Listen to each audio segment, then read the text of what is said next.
حضرت علی فرمانے لگے میری 5 باتیں یاد کر لو۔ 5 وہ کون سی ہیں جو یاد کر لو؟ اور فرمانے لگے اونٹوں پہ بیٹھ کر تلاش کرنے نکلو گے تو یہ باتیں تمہیں ملیں گی کہیں بھی نہیں، لے لو ہم سے حاصل کر لو یہ فیض ہے۔ فرمایا ڈھونڈنے نکلو گے نہ ڈھونڈنے تمہیں یہ ملیں گی، ڈھونڈنے سے نہیں چیزیں ملیں گی۔ فرمانے لگے 5 باتیں لے لو یار حضرت شیر خدا کی 5 باتیں، آج اس کو سبق کے طور پر رٹا لگا لو، اسے یاد کر لو، دل میں بٹھا لو ان باتوں کو۔ شیر خدا کی 5 باتیں علم و حکمت کا نچوڑ ہیں، نبی پاک صلی اللہ علیہ وآلہ وسلم سے لیا ہوا فیض ہے یہ باتیں۔ وہ حضور کی امت کو بانٹنے لگے، اپنے سے محبت کرنے والوں کو عطا کرتے ہیں۔ حضرت مولا علی شیر خدا فرمانے لگے 5 باتیں لے لو، تم اونٹوں پہ بیٹھ کر نکلو گے ان باتوں کے لیے تو تھک جاؤ گے، لیکن یہ باتیں تمہیں کہیں نہ ملیں گی، اتنی اہم باتیں ہیں یہ۔ حضرت علی باتیں بیان کرتے ہوئے فرماتے ہیں پہلی بات یہ یاد رکھنا، بندے کو امید صرف اپنے رب سے رکھنی چاہیے، بندے کو امید صرف اپنے رب سے رکھنی چاہیے، جیت جاؤ گے دوستو دنیا میں اگر یہ بات آ گئی، بچ جاؤ گے دل ٹھنڈا رہے گا، بے قراریاں بے چینیاں پریشانیاں جان چھوڑ جائیں گی، امید صرف اپنے رب سے رکھو۔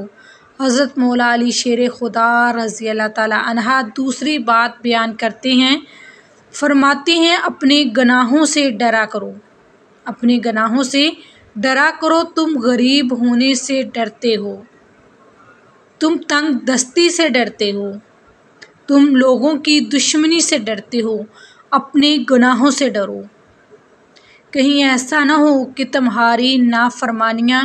رب کی ناراضگی کا سبب بن جائیں، اپنے گناہوں سے ڈرو۔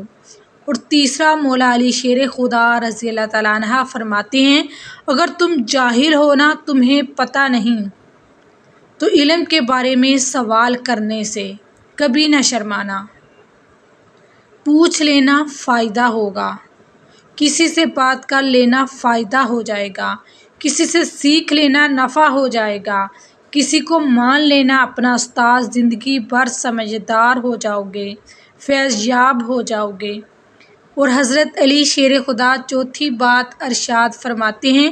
یہ علماء کے لیے ہے، فرمایا اگر عالم کو کسی مسئلے کا علم نہ ہو تو غلط بات نہ بتائے بلکہ کہہ دے واللہ عالم، اللہ بہتر جانتا ہے۔ یہ بات یاد رکھیں جس بات کا نہ پتہ ہو، اس کی خبر نہ ہو، جس پر عبور نہ ہو، اس بات کو آگے بیان نہ کیا جائے، اس بات کو آگے کبھی غلط بات نہ بتائی جائے، یہ حضرت شیر علی خدا ہمیں سبق دیتے ہیں۔ اور 5ویں بات جو وہ بتاتے ہیں حضرت علی شیر خدا ارشاد فرماتے ہیں یاد رکھنا ایمان میں صبر کی وہی حیثیت ہے جو کہ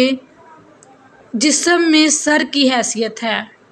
جسم کے اندر سر کی حیثیت ہے، اپنی زندگی صبر کے ساتھ گزارنا،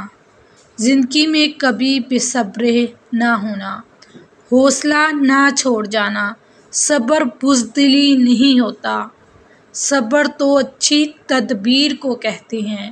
صبر تو رب کریم کے فیصلے کے انتظار کو کہتے ہیں،